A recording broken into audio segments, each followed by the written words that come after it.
I read Summer Never Ends by Judith Sonnet, and this was bloody, so let's go ahead and talk about it. This one's set at a church summer camp in the 80s, and we follow Tanner and the two kids that he meets there, and they break the one rule: don't go into the woods. And of course, that is exactly where things go completely off the rails. Now, the first chunk of the book is relatively calm. It sets up the camp, the kids, their friendship, and then it hits a point where it goes full speed into extreme horror.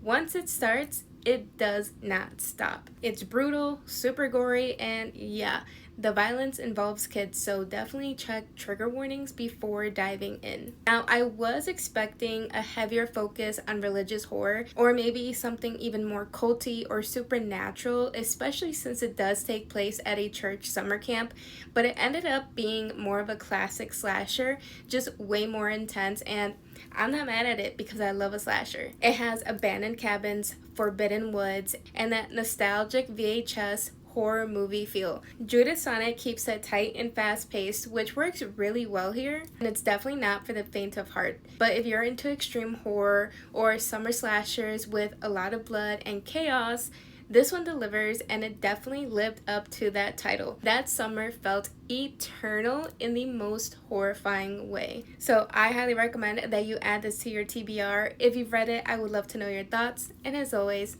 happy reading.